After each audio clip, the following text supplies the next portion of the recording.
Questions? Wow. Okay. Yes, I will start off just to. Sado Santana, Metro. Hi to all. Thank you for this press conference. I just want to. I will maybe have more questions going along the way, but just to get things started, Antonio Medina was talking about an economic development plan during the presentation, and I just want to ask: is the board considering putting forward an economic development plan, while having those structural reforms? I know Ms. Natalie Jaresco was talking about that those structural reforms form part of that economic development, but I'm just asking if there's going to be an additional economic plan that considers the development in Puerto Rico. So no, I'll let you start. we formed the subcommittee just recently, and that's the discussion we're going to have. How do we look at this issue? How do we respond to this issue? How do we contribute to the thinking on economic development? But we haven't taken any decisions yet. Yeah, and I'll just add to that. We need to understand really within PROMESA what is the mandate. And as you know, we have Title V, but Title V does have some fairly limited powers.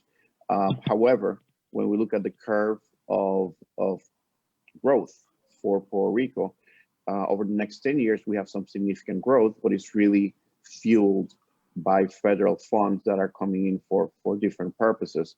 So the question that we're looking at among ourselves is, okay, well, we recognize that we're going to have a decade or so with a strong economic performance. How do we take advantage of that time and build upon structural reforms and then drive growth through organic type of initiatives, whether it's manufacturing or export services or technology or whatever? We need to build upon the funds that are available, look at the human capital characteristics of Puerto Rico, and combining the competitive advantages of the island with all this money that is coming in as an investment. We should come up with some ideas in terms of how to drive economic growth in the long term. I think Andrew has something as well. Is that on this, Andrew? Yeah, thanks. You know, I'm looking forward to the working group that Natalie and Antonio just mentioned, of thinking of, you know, additional ways we can try to help, you know, move economic growth and development forward on the island, you know, working in concert with the governor and the legislature. At the same time, I really want to emphasize, though, that the foundations of economic growth come from the basics. It does not come from the government saying we are going to favor manufacturing over this, that, and the other. It comes from having fertile soil, fertile ground in which people can get jobs, people can start and grow businesses. That starts with very basic things. It starts with things like not having a bad business environment, which the World Bank shows that Puerto Rico has. It starts with not having among the lowest test scores in the world in your schools. It starts with not having the poorest performing labor market in the world. I mean, these are serious, serious issues. And I think we just want to be careful that we don't try to run before we can walk. In other words, we don't think about how do we fine tune an economic plan before we've gotten the basics right.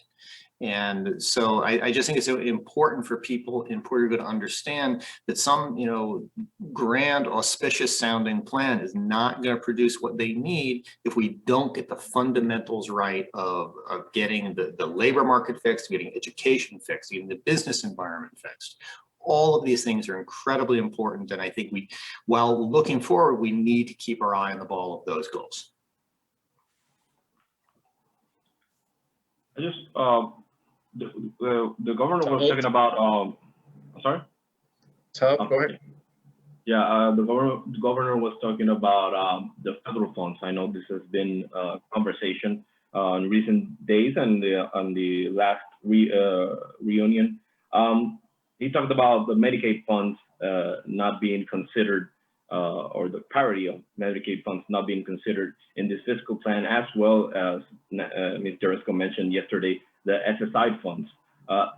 has the board already made even a projection of how much, I know Ms. Jaresco mentioned yesterday, nearly $1 billion. Have you guys made a projection of this whole federal funds that could come in and how it would affect the Puerto Rico's economy? I'm talking about SSI, SNAP funding, and the parity in Medicaid.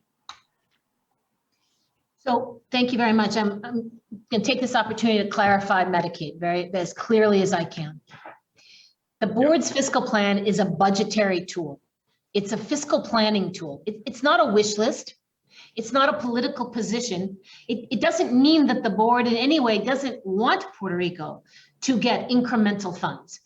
But from a fiscal responsibility standpoint, you should only budget and plan spending revenues that you know with great certainty that you have.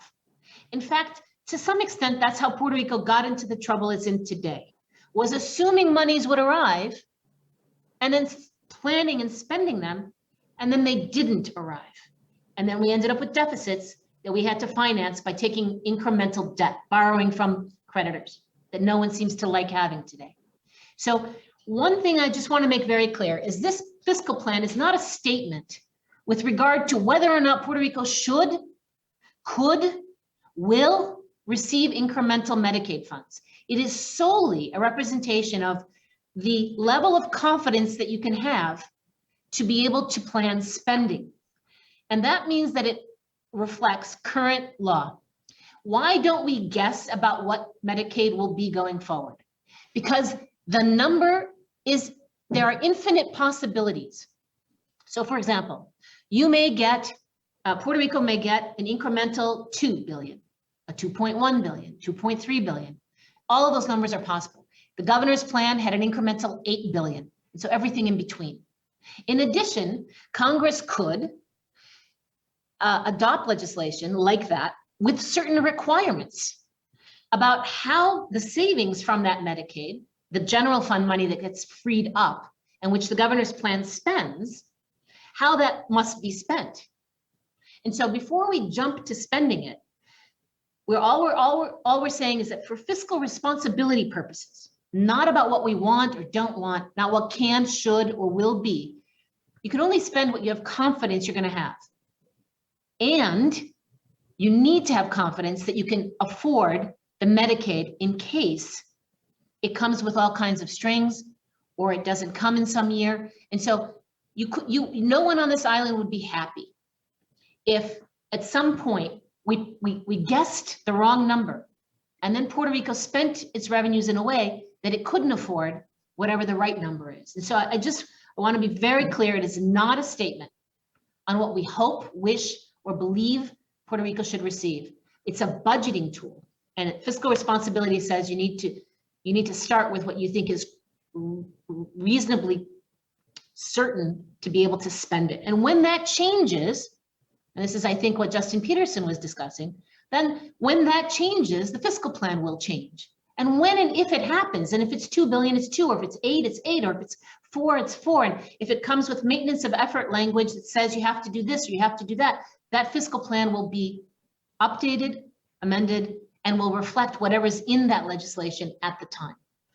With regard to SSI, we have done some estimates and analyses of what SSI might bring to the island. We've had quite a bit of discussions with economists, with board members on what it would mean, not only in terms of incremental income, but potentially lower labor force participation. And so there's a balance there between the value of the federal transfers that would come in and potentially the costs for people who would be incentivized perhaps not to join the labor force. So we have run some scenarios, but again, when and if that decision takes place, we will be in a position to actually update, certify, amend the fiscal plan on the basis of those analyses.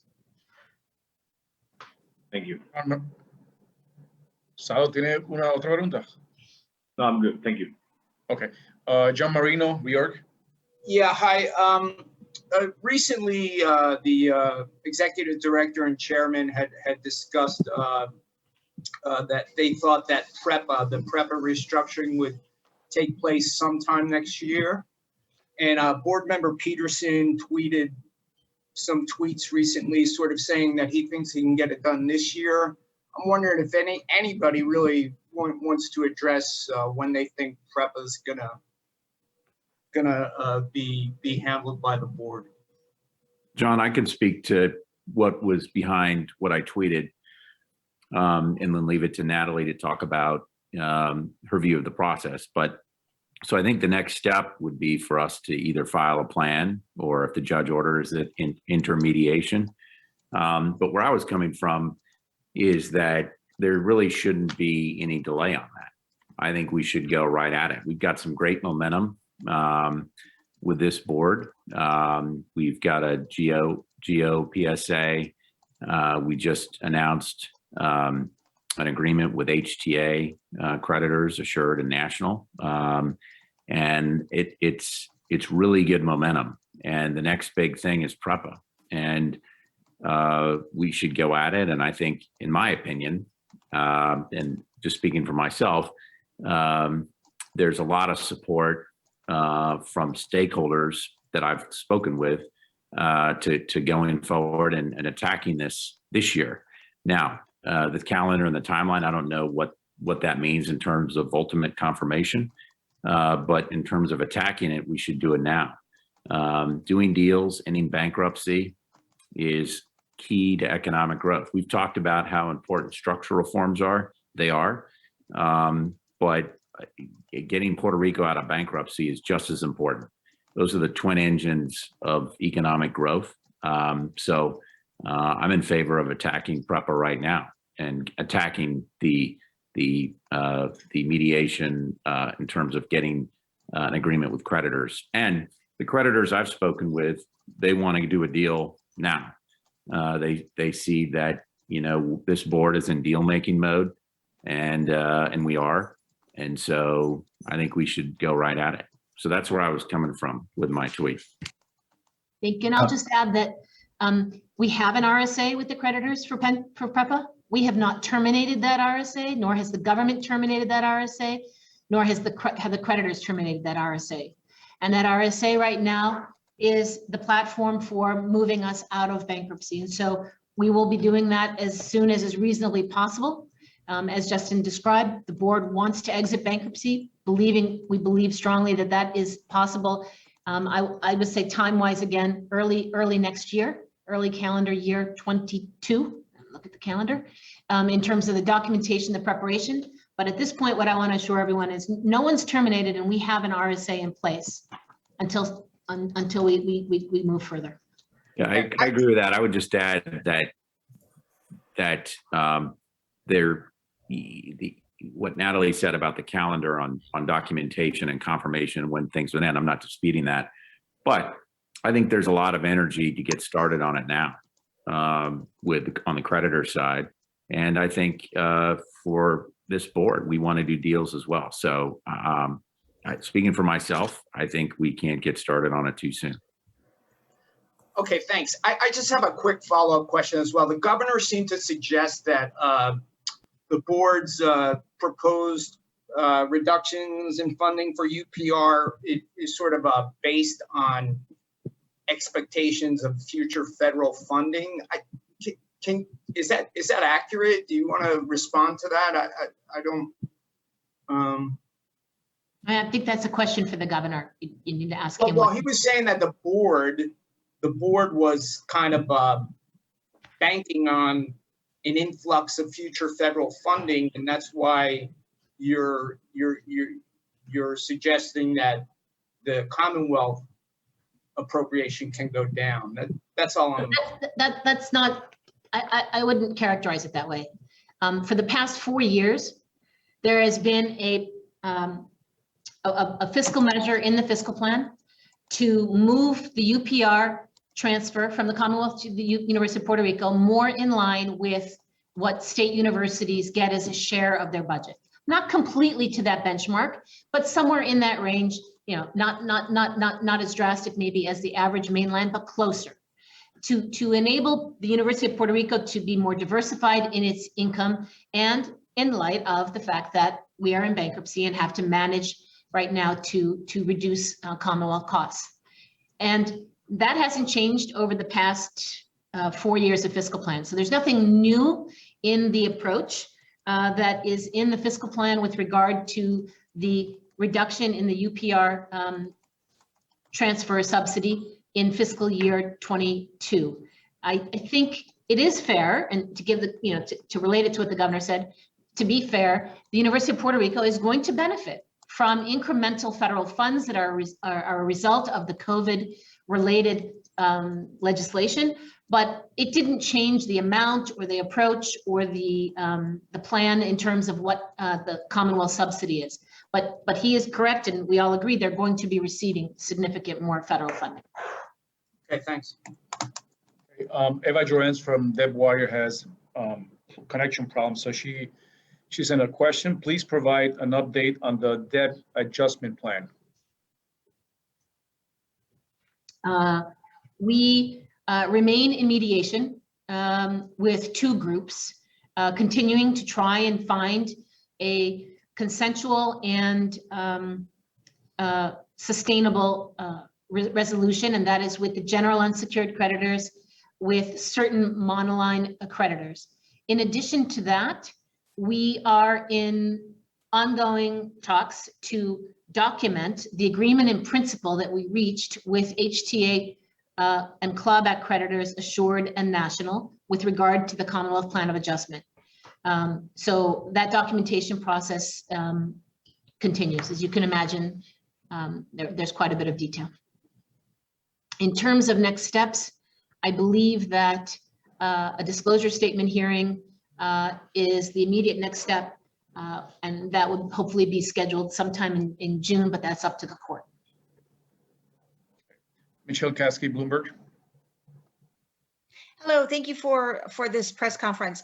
And I have a follow-up question to Marino's question about PREPA, which is, unless I'm wrong, I was under the understanding that one of the big holdups with the PREPA debt restructuring is that the legislature would need to approve a special fee that would cover the creditors, that would that would cover new revenue stream that would cover the new bonds. So what are you hearing from lawmakers? How is that process going? So we have not returned to it in an active fashion because we're still working to try and determine whether or not there are ways to satisfy the discontent or the differences of opinion that exist in the legislature with regard to the RSA as it currently is formulated and as it stands in the court. My answer is, we haven't had that engaged conversation. I know that the position of the governor and the legislature are that they will not agree to certain parts of that RSA as currently formed. However, as I said, no one has terminated that agreement. That deal that was struck remains in place. And it is what we are doing is to work through and figure out how we can get that done, in fact. Okay, and another question, if I may. An agreement that has been terminated is the PRETCO debt restructuring, and I understand that's a FOF has been working on that, but if PRETCO were to, if there would be a Title III filing, obviously that would come through the board. So is the board, what is the board doing in terms of PRETCO? Is there consideration of a Title III filing? What is the board doing to either bring back that debt agreement, or what's the next step with that? So you're correct. This was something not in the Title III court, not in the hands of the board. The RSA that was reached with creditors that was recently terminated never came to the oversight board. The government never proposed it to the oversight board. I think the government, with the change in administration, is right now determining what and how they want to negotiate with the creditors at PRETCO. There's also, as you know, a lawsuit that's been filed, which is going to be part of that determination, part of that decision making. What is the oversight board doing? We're trying to get PRETCO through the fiscal plan to be as efficient and as positive in terms of its financial operations and results as possible, and that would enable the repayment of creditors, as well as the improvement of the buildings and the generation of economic development that PRIDCO is responsible for delivering. Okay, thank you. I think Antonio has something on PREPA, maybe? Yes, yes. Thank you, Chairman. I really want to kind of restate and provide some support to what Justin said regarding the PREPA deal. I think that we are looking forward to continue with that negotiation. As you know, we have the LUMA contract coming in June 1st. So we're very supportive of the LUMA execution and to start driving change at PREPA.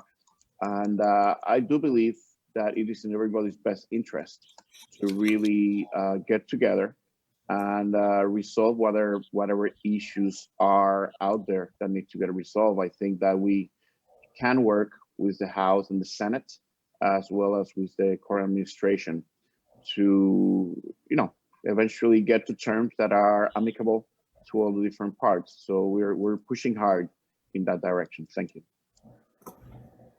Okay, Joan Isabel González, El Nuevo Día. Saludos, buenos días. I do have a couple of questions. I would like, if it's visible, to know or to get some color in terms of the objectives in terms of savings on the government expenditure side. Since we're going to be receiving this tremendous amount of federal funds, I wonder if those objectives change dramatically or not. And Isabel, if you're speaking to the fiscal measures in the plan, the agency efficiencies, no, they haven't changed. Again, the plan continues the measures that have been outlined for several years. As you know, we put a hold on those measures last year. We didn't have any implemented because of the complicating factor of managing COVID on the island and the government working from home and so on and so on. And so all we did is pick up where we left off with this next year of measures, and it hasn't been affected or been changed as a result of the incremental federal funds. I do have another question regarding the CREAM fiscal plan. I wonder about this $2 billion figure in new revenues. I wonder how do you think that's feasible? Since history tells us the opposite. The government has basically failed in administering the real property tax. And I wonder if that amount of money is not an ambitious goal, and how implementing those changes at the very end will affect the rest of the economy or the rest of other potential revenues on the income tax side and so on. Thank you, Joan Isabel. We think it is very doable. I don't actually think it's that aggressive to get your addresses right. No, I'm talking about the. I'm going to go through it, but the second, the first is the sale of an accounts receivable portfolio. Selling that accounts receivable portfolio is a single transaction and is very doable. That's 400. The next one is 466, just correcting your mailing addresses. And we only assume 80% collection, even when they get the addresses correct. The third large piece is new properties. Frankly speaking, appraising and invoicing those new properties is the only thing that's fair. Why should folks who have older properties pay and folks with new properties not have to pay? It just doesn't make any sense. So 500 million from that is very doable. Improving your current year collection rates. The work that's being done with several municipalities in collaboration has shown that those improved collection rates are possible.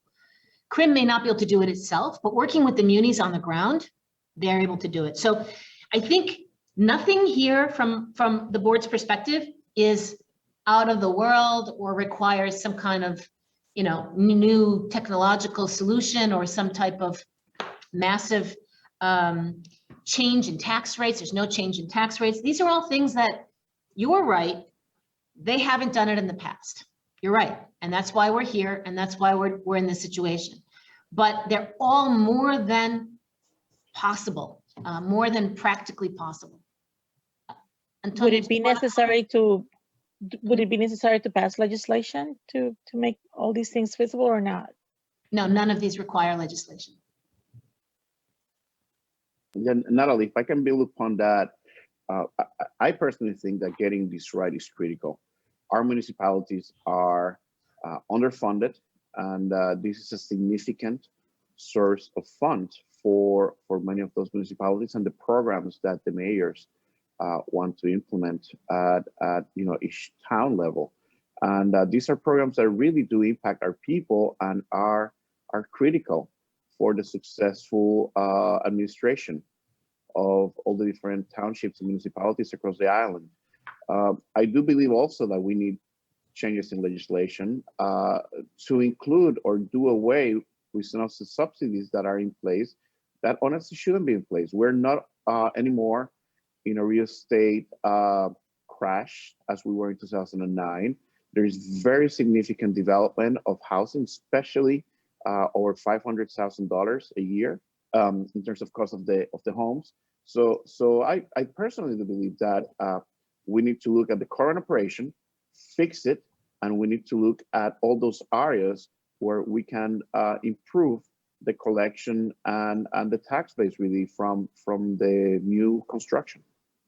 I just want to add one more thing. Municipalities are very cognizant, and the governor talked about it today, of their financial situation. They talk all the time about how difficult their financial situation is. CREM is governed by the municipalities. And if they believe that they have a serious financial challenge, they themselves should be the most interested in making these changes in how they collect property taxes. Regarding Act 169, when the board was informed about this act, did the FOB comply with certification of the law, sending everything that has to do with economic impact or not? Did that happen or not? It seems that it didn't, but I would like to get some color. So. No, I think it did, John Isabel. It did. And remember that we only look at these things as consistent or inconsistent with the fiscal plan. And so the act, which extended certain exemptions, wasn't inconsistent with the fiscal plan because we had never written it out of the fiscal plan.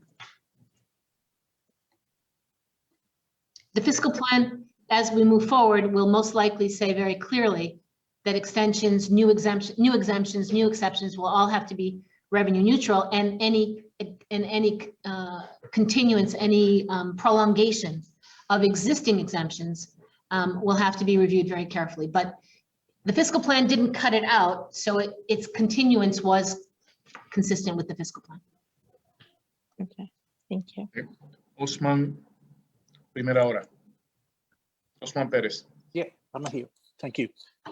Just a follow-up question on PREPA, since you have all expressed that you're looking forward to agreements with the creditors and move the LUMA contract forward and so on.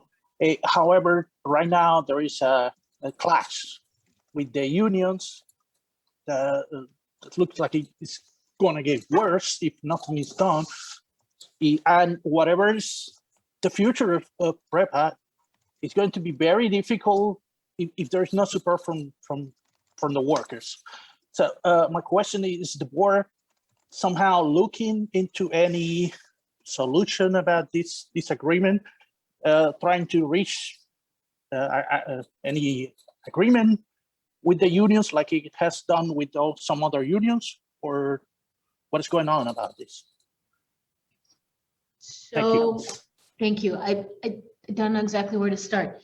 But I will start by saying, as the governor and as PREPA has urged, and as some unions have urged, folks should apply to LUMA. People working at PREPA on the grid should apply for the jobs at LUMA. They get first preference if they apply for the jobs and they're qualified at LUMA. Their financial packages are equivalent, if not better over time, as required by Puerto Rico law. So the first thing I would say is I hope that people who are looking for high quality jobs, higher safety standards, professional training, and working for the manager of the grid will apply to LUMA. The second thing I'll say is that there's been a lot of discussion on pension. I want to refer everyone back to the board's fiscal plan for PREPA. There is going to be a need for a pension reform at PREPA. The fiscal plan clearly outlined last year that either, PREPA would have to raise rates on all consumers to properly fund that pension plan, or it has to do a pension reform to reduce the amount that's going to be passed on to consumers.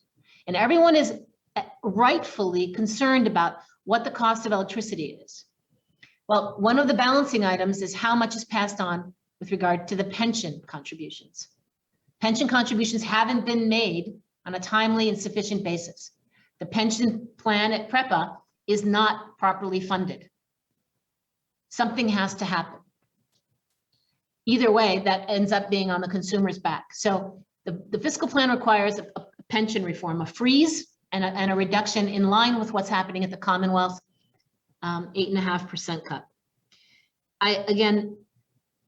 We are not in negotiations with any unions on this issue, but we truly believe that the law of Puerto Rico being applied, the LUMA contract becoming live, will be in the best interests of all the people of Puerto Rico, including the people in PREPA who want to be a part of that successful transformation. And by being a part, they apply to LUMA for those jobs. Okay, thank you very much. Gracias.